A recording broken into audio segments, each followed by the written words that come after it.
Chapter 1 A Mundane Introduction Number Dos / Awkward Beginnings. This time, with 69% less preaching. Wink. On a November Monday, the square lunchroom at the Kinetic Association of Academia Private High School was lively like every other afternoon. Students were seated with their friends in their usual seats. Lunches were devoured at rapid rates. The time in between bites was used to laugh or participate in conversations. Phones played videos at egregiously loud volumes to compensate for the people who were yelling to friends at various distances, from 30 feet away to a few inches. Blake, a person this time, not a color, spelled B-L-A-C-K, watched the line dwindle by the food counters far ahead of him. Students walked, holding their paper blue trays down the main walkway. They looked along the adjacent columns, lined with tables for friends who saved them a seat. Turning his gaze, he saw his geography teacher, Mr. Timmons, ate a turkey sandwich on rye bread, sided with a potato salad for that exquisite, exotic feel, at the table nearest to the exit, though he hadn't taken a single bite since the beginning of lunch. Instead, he watched, with what I have to assume was captivated disgust, at some daring juniors across the lunchroom's center walkway. In the middle of their squad stood what could only be described as a brewing station, a plate of oozing jams blended with sriracha on rye bread, yogurt slurpees with yummy tomatoes, garlic powder, and pepper. Having been raised with the mantra, "Leave no waste on your plates," the good children dared each other to eat the brews. Blake flinched at the jerkish way their bodies twisted, as their tongues felt the gooey textures of a milk-soggy pickle with a sweet potato topping.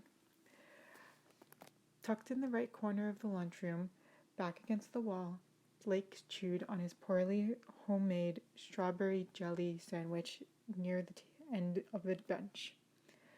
He saw her approach out of the corner of his eye, heard the plop of Jodi's disposable tray when it hit the table.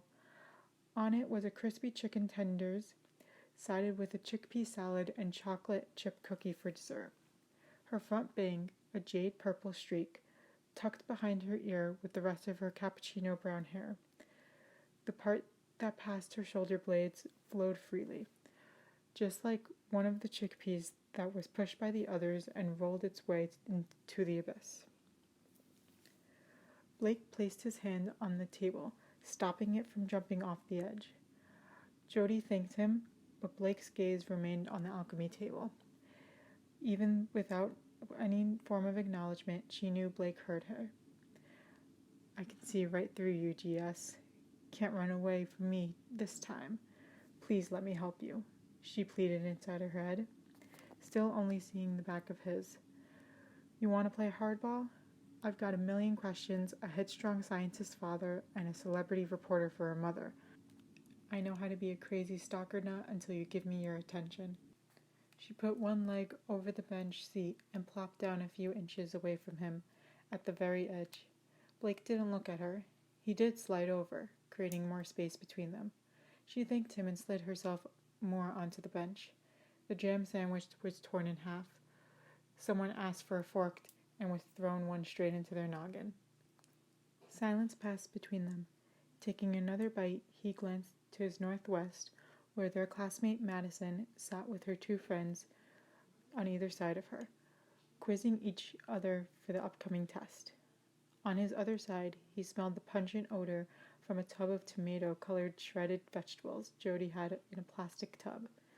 She took the container of kimchi from her bag and added it to the salad, then crushed the cookie into pieces over the tray, letting the bits fall on top of the lettuce leaves. As she stirred, her focus remained to Blake, making it extremely evident her intention on continuing their conversation from before the weekend, or rather, starting it.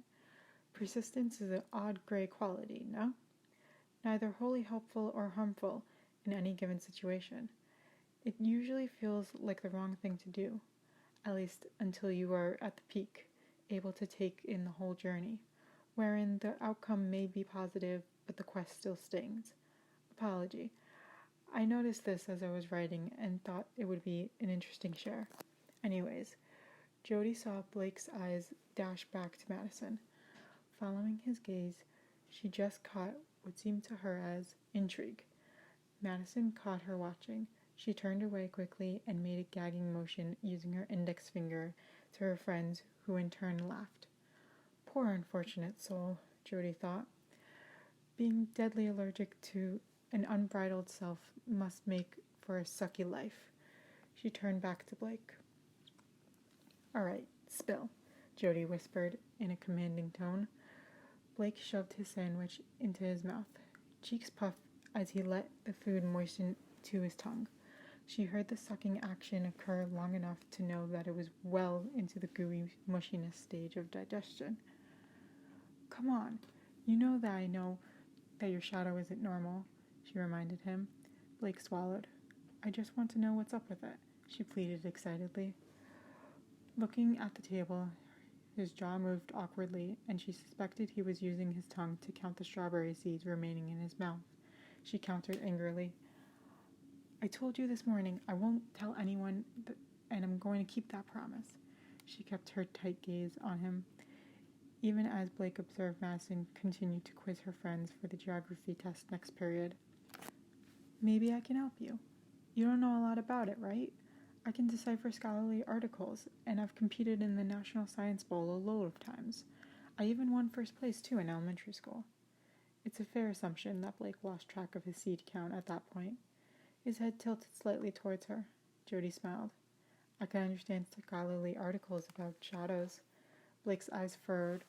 He's thinking about it, Jodi thought, which means I already won. What don't you know already? Blake asked. He sounds pretty desperate, Jodi thought. Of course, after that show last week, it would be weird if he was calm right now. She had been looking for Blake to talk with him on Friday. The epiphany had struck her last week. He might be the perfect person to befriend, post-sheathing her unnatural self from the world. Everyone else who didn't come from the Harold Elementary School followed the lead of her former classmates and treated her as if she was still part of Tina's posse. Blake didn't do any of that. Granted, he did avoid interacting with her, but that was his default for everyone. During the entire last week's worth of classes, she attempted to talk with him to no avail. Friday, after school, she planned to speak with him alone, figured he would be more at ease with no one else around. Instead, she walked in to see his shadow, witnessing with her very own eyes, in utter disbelief, as it turned into a ball and flung rubber band style across the empty classroom. Jodi figured being caught frightened Blake, since he practically outran Superman trying to exit the classroom once her presence was spotted. They hadn't seen each other since, or at least they couldn't talk at length privately about the incident in any of the earlier classes they shared or homeroom without being sent to the school counselor. Everyone knew she was there to relay red flags as to which students should be looked out for by the faculty, as if any of them were qualified in discerning action for students showing emotional or mental health symptoms. Their focus was already taxed on attempting to educate a boatload of these small, still maturing minds staring them down in the classroom. Jodi frantically pulled out a notebook from her bag and flipped through it to find the right page. Blake caught a glimpse of what appeared to be the words, "Stay free and don't give in," written multiple times over itself. Slapping the correct page, she pushed the book to him. There was at least 30 exquisitely written questions, neatly organized into sections. She took a bite of the salad and told Blake, with her mouth still full, to answer as many as he knew. Do you control your shadow? No, he responded. Then how does it move on its own? She followed up verbally before shoving a fallen lettuce leaf into her mouth. How? Yes, I don't know, Blake answered, while he looked at the rest of the questions. He heard the sound of saliva and chopped lettuce making their way down her esophagus before she asked, Does it seem like it's alive? I think so, he answered. Her salad fork pierced another lettuce leaf hard, which broke into pieces, similar to a certain narrator's patience. but I can guess for certain I'm not the only one. Needless to say, Blake was a boy of few words. Just picking his head up, even he would be able to tell Jodi was growing irked. She saw the long path ahead if she wanted to connect with this impractically silent boy. That remained to be the main force driving this very difficult conversation. Yes, the autonomous shadow still astounded her. It piqued her curiosity in a way that kept her up at night, thinking about the rationale within their world of science. But the weekend reminded her why she hated the phrase lonely Saturdays immensely. As they talked, the hope that he wouldn't judge the true her still prevailed despite the current direction the conversation headed, or regardless of the outcome it had with a certain other individual. The chattering throughout the lunchroom grew in volume as silence at the corner table settled, which only broke via a huff of aggression at the ends of the bench. Blake looked at Jodi. Following her gaze, he saw their classmate, Tina, just 2 tables ahead, with her back to them. Tina was silently marching orders to one of her dolls. A moment of introduction. My apologies. I know that it is not suitable to label people as such objects. I swear it is the kindest and simultaneously accurate name I could think of. Tina moved her friend's tray to the other side of the table, making room for her phone to play a video at a comfortable viewing distance. Barbie stood up without hesitation. Blake could see Tina positioning her feet on top of the bench seat, just warmed by the doll's body. Now condemned to the middle of the table at the other side, she chose to get there by going right. As odd as that decision seems to call out, I remind you it forced her to squeeze between the foot of space between the table and the wall, instead of the very obvious, open, center walkway at the other side. I asked Jodi for her thoughts during our interview for this tale. I confess, it's been bothering me. She explained to me, "You're right, it was a funky way to get around. There was a good reason. At the end of that table, it was super gross." "Why was that, though?" "I forgot." "It was the brewing station," I answered. "Yeah, that was it. The stuff they were making was disgusting. Who would want to pass by that and have their lunch ruined?" Having said that, I think it was still a stupid decision. She missed seeing the best reaction from those who got pranked. Watching the girl, Jodi gained motivation to keep the conversation going single-handedly. She threw a multitude of rapid-fire questions Blake's way. As a reliable narrator, I know I should provide you with a word-for-word account of this tale whenever possible, though in this case, I cannot find going through this conversation a pleasant one at all. Blake himself told me during our interview, even though he was unwillingly played along, this was, quote, on his top 5 list of the most embarrassing stunts pulled to get rid of someone that year, end quote. He asked me not to relay a scripted account of it, so, for everyone's sake, I will be summarizing the rest of the information Jodi elicited from Blake. His shadow appeared to be a sentient being that can move on its own, change its shape to anything, so long as its body remains connected to itself. 2 eyes and a mouth distanced from each other, but connected by a thin shadow strip, for example. Though the shadow does not need to be attached to Blake, it only pretended to be in public. As far as he was aware, he cannot control the shadow body nor the creature inhabiting it, nor did he have any part in making the shadow alive. One day, about a month ago, he just woke up and the being was zooming around his room. Over time, it calmed down and even ventured to interact with him, but Blake instead had attempted to interrogate it, though that only led to it contorting its body rapidly into many confusing shapes, along with no information able to be obtained. After weeks of work, Blake and it developed a system of communication. It cannot hear a noise, no matter the volume, nor see anything, unless you count being able to feel other nearby shadows or Blake's location relative to itself. Blake took advantage of this by originally communicating with the shadow puppetry, though recently he changed to using sign language as his primary form of communication. This is slightly confusing, but I'll try to explain as simply as possible. The shadow is able to tell every movement going on within Blake's body, every muscle contraction, pressure, heartbeat, all of it. It can interestingly enough feel the objects that it touches as well. This was helpful in teaching it about masses and textures like water and fur. As I relay this here, it is sounding very similar to Helen Keller's own schooling, maybe due to the creature's perception of the world being similar to hers, to an extent, of course. Finally, after all that work, forming a network of communication, it was obvious the creature was even less knowledgeable than he. The creature continued to communicate by contorting, or if you prefer calling it a more palatable term, shadow puppetry. Often it took on one or two shapes to communicate whole thoughts.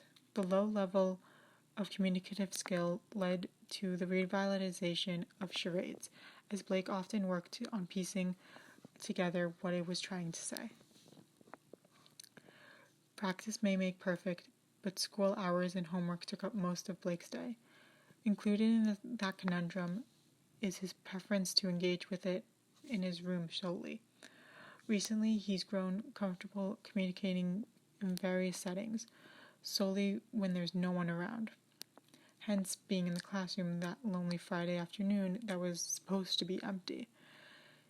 He had taken extreme measures up until that point to ensure they wouldn't be caught, such as filling the role of being the biggest antisocial in the grade, never raising his hand, offering suggestions during group work, and overall not drawing attention to himself. He even threatened the creature to not speak until it was granted permission, claiming he would leave it in its strange, lifeless world alone forever if it so much as got antsy. During her questioning, it grew crystal clear to Jodi.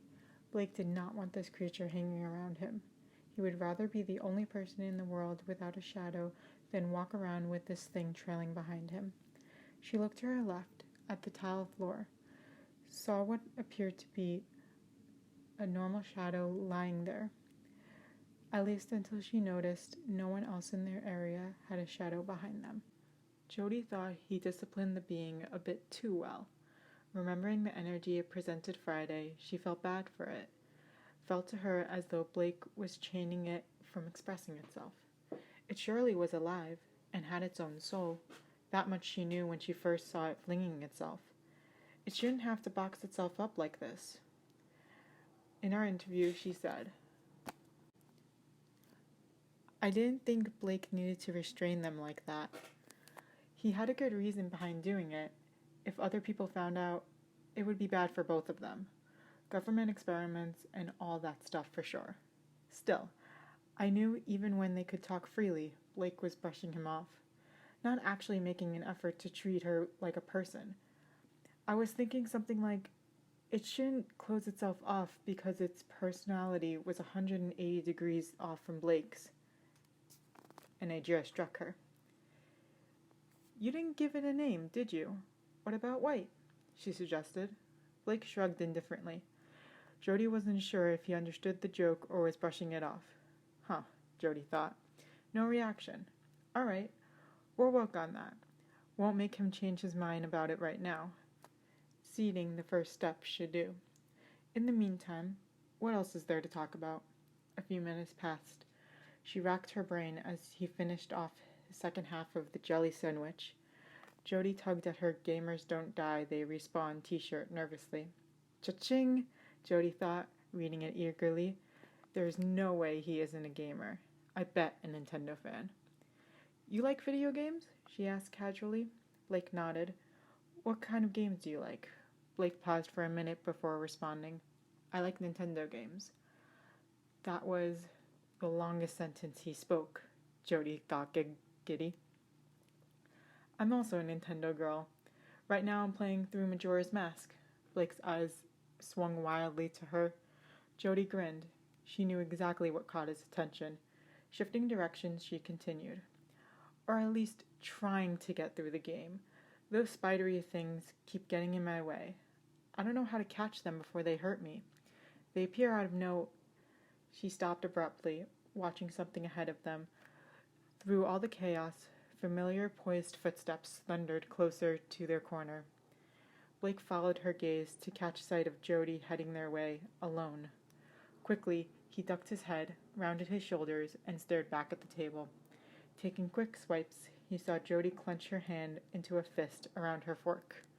Checking out her face, she wore a tight expression. "Hey, Madison," Tina greeted her cheerfully. Madison greeted her back friendly enough. In our interview, she had told me, "We were friendly with each other, but not friends, and we didn't speak often. When we did, it was never spontaneous like this. Sometimes there were a third or more people, and we were all having a conversation together. One-on-one interaction usually happened when there was a classwork we had to do together, or, 'Can I please borrow your geography notes for a few minutes?' Tina asked. Madison seemed to have finished studying for a while now and was in the process of clearing off her tray into her stomach. 'No rush, I'm finished with them,' she said, handing them behind her to Tina. Looking up, Blake noticed up ahead a student at the brewing station was continuing to slide pickle slices with sriracha inconspicuously into an unattended lunches nearby. He threw his hands in the air every time and laughed maniacally. When asked what was humorous by his unknowing soon-to-be victims, he simply told them to be patient. Unbeknownst to him, the wreaking havoc of the two combined. Well, not for much longer. Spoiler alert. "Thanks," Tina replied, taking a spiral notebook from Madison. She balanced it, away from people's food, on the edge of the table directly across from Jodi and Blake. Without acknowledging either of them, she positioned her phone over the book and began taking pictures of the pages. "For fuck's sake," Jodi thought. "Just study instead of watching some little girls getting yelled at by an overweight, bitchy woman." Snap. Madison rubbed her hands nervously together. She looked to her friends, who in turn gestured dismissively. She had told me what that meant. I shouldn't question what Tina was doing, they were telling me. It's not worth trying. However, the Madison of the past didn't understand the meaning of their message. Concern twisted in her stomach. "Can I take them back?" Madison thought fearfully. No. I told her I was done studying. It would insult her if I suddenly grabbed them back now. Maybe I could say I need to check something and take forever. The phone gave another 2 snaps. "You need to take pictures of them?" Jodi asked Tina. She said she was done with them. "Yes, I do," was all Tina replied bluntly. "I guess you would, since you're planning to use them to cheat during the test," she said accusingly. "Way to go, Captain Obvious. What's it to ya?" Tina asked with a sneering sarcasm. "You're gonna get Madison in trouble," Jodi answered with a tense calmness. She could tell her anger was growing victorious in the battle for control. You could take them and study with them," Madison said, "for the rest of lunch if you need." "I don't know if you noticed," Blake informed me during our interview. But look, when Madison said that, Tina bit her lip a little. She wasn't happy. That bite quickly transformed into a gentle smile. "Madison, have you ever seen me get caught?" Tina asked. Madison looked up at her intensely. "I have never been caught. You know that. Do you remember in Miss Koala's class a few weeks ago?" she reminded her. "I got myself and a bunch of other people hundreds." Madison was silent. Jodi could tell she was still uncertain. Jodi was sure Tina could tell as well when she put her hand casually on Madison's arm. "We are the only ones who know about this. I totally don't want to get you into any trouble either," she assured her. "If a teacher somehow managed to catch me, I certainly won't tell anyone these are someone else's notes," Tina promised. She turned to Madison's friends, who readily agreed not to spill the tea. "See? Nothing to worry about. I'd be the only one getting into trouble, if I actually somehow did get into trouble." Madison looked accusatory to Jodi and Blake. "Seriously?" Jodi thought incredulously. She ignored the hostility flowing out of Tina's stare. "I don't," Madison started to say. She reached for her notes. In our interview, she explained, I would have been totally happy to help out Tina with anything else, but I never had the possibility of getting sent to the principal's office before then. Even just being in his school for a few months, I knew that was the last thing I ever wanted to happen. Fear was rather understandable in hindsight. Let's say he didn't tolerate cheating to falsely raise one's test scores. Tina gave Madison's arm a squeeze. Oh, no one would believe them. All the teachers think she's a druggie, and there won't be any gorillas walking around during the test, so there would be nothing for him to say, right? She confirmed with Blake, but was looking at Jodi. Blake didn't respond, still looking at the table. She's not worth listening to now, Tina muttered under her breath. She had confirmed during our time together that she was sending a message to Jodi. I was jogging her memory that she is, really at an all-time low. What do you mean? I asked. She was the biggest social outcast without me. Tina's message was left hanging in the air. Madison kept her gaze on Jodi as well, unsure about her. She knew Blake couldn't cause any ruckus over this, even before Tina said anything. He was the gorilla watcher, but that's all he had going for him. She wasn't even sure if he had anything useful happening in that empty brain of his. Tina moved her own hands onto Madison's. You'll let me finish. This time her tone sounded different. It wasn't a question or a plea. It more closely resembled a statement, but odd somehow. All too familiar, Jodi had described it to me. Like what I guess pot feels like for regular users, only it felt more potent this time. Madison removed her hands from the book and agreed. The bottled-up anger finally bursted. Jodi wasn't going to let Tina get away with this scot-free. Oh, of course, Jodi said in a plummy, posh voice. Anything Her Highness commands. Sticking to one's own mind is such an outdated fad. Jodi conversed with Madison. I'm proud it's outlawed, since it can be so treacherous against our queen. She gestured to Tina. And if it gets you exiled and labeled as a traitor, is it worth continuing behaving like some saint above everyone else? Tina stated. She finished her last shot, closed the book, and thanked Madison. I really appreciate it. You are really the sweetest in the whole class. No? She asked Madison's friends, who readily agreed. Seems that was all they knew how to do. When she was gone, Madison turned to her friends with the same worried expression she kept throughout the entire exchange. Haley, her brunette friend to her right, reassured Madison. It's going to be fine. She seriously never got caught, ever, even in elementary school. Besides, her other friend told her, you couldn't take them back the notes. What else could you do? Refuse harder, Jodi said, grumbling with a mouthful of chicken tenders. She chewed and watched as Tina sat back at her spot. Jodi's classmates rolled their eyes. Easy for a posse to say, Haley answered, especially since they fell from Her Highness's favor, she made air quotes using her index fingers, and doesn't care about being thought of as a leeching defector by nearly everyone in her class. Jodi turned to face them, opened her mouth for a quick retort. Instead, her gaze suddenly fell to the floor. Madison's friends gave a victorious smile for a battle well won. Oh, right, Madison said, smiling back. I wanted to tell you at homeroom. She reached for something under the table.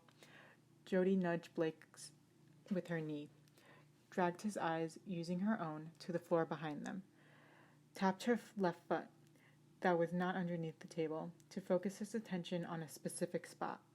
Madison, experiencing difficulty finding what she was looking for by touch, glanced down at her backpack. Hey, why did you cave to Tina so easily? Jodi asked in a confrontating manner. She ignored the glowered look given by all three of them. You still don't want her to cheat with your notes, no? You were about to tell her before you caved, weren't you? Jodi continued, her voice gaining strength from a growing longing for the answer. Meanwhile, Blake circled around, appearing to search for something in his backpack. On the ground, a shadow, dislodged from its human, shaped as a hand waving rapidly. Then it shifted into two people, attached to each other by their feet, as if they were standing on each other, perfectly mirrored. Blake used his hands to sign with a silent fury. Stop! Of course not. Madison helps people. She's a nice person like that. And Tina won't throw her under the bus. Who would do such a dick move? Haley answered in Madison's place. Below, the shadows didn't listen. Instead, it made the bottom half, the shadow person below, unravel itself into a string, starting from the bottom, that grew less and less in height and width, each passing second until it was gone. The upper person grew in weight and height all over. Blake stared at the thing. I wasn't asking for your commentary, Jodi answered to Haley. Blake saw her glance at the ground, just in time to see the last of the string shrink to nothing. She quickly looked back at the group, leaned forward onto the table, obscuring their view. I can think of one weirdo who would love to squash anyone in her path, Madison answered her friend's earlier question. Fortunately, she seemed utterly unaware of anything happening just 2 feet ahead of her. Instead, she looked back to her friends for support. They grinned while doubling down on Madison's comeback. Jodi notably didn't interrupt them once. I was making sure they would forget about Madison's show and tell for the time being, she had told me, later in our interview. Screams echoed in the lunchroom. Seems the students found the sriracha and pickle combo in their meals and were not amused. They told the chef as much in a language not even safe for a truck driver blockade, much less a school setting. Lucky for them, Mr. Timmons was still in attendance of his timely bathroom visit and was unable to provide any detentions. Back on ground level, Blake couldn't stop the shadow. Instead, he watched it, but couldn't understand it. The thing kept doing the same actions over and over again, each time getting more and more excitable. I don't know, Blake finally managed to sign back as Madison and her friends went to geography. Many people around. Please stop, he pleaded. The creature had been feeling many nearby shadows moving, but hadn't connected those were people it wasn't supposed to expose itself to in its excitement. It went on standby mode, acting as the other typical shadow surrounding it. Once the whole ordeal was through, Blake had brushed away Jodi's inquiries on their way to class. It's fine, was all he would say. He heard another scream from across the cafeteria. Blake, unlike Jodi, didn't turn to look for the source and continued to the exit alone. Which is such a shame, may I add.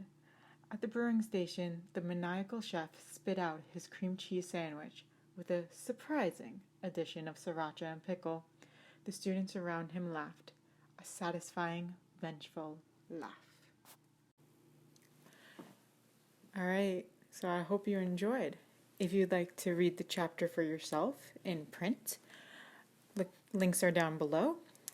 Otherwise, a new chapter will come out at a point. I have a lot of schoolwork, I'm not going to lie. Otherwise, though, have a good day.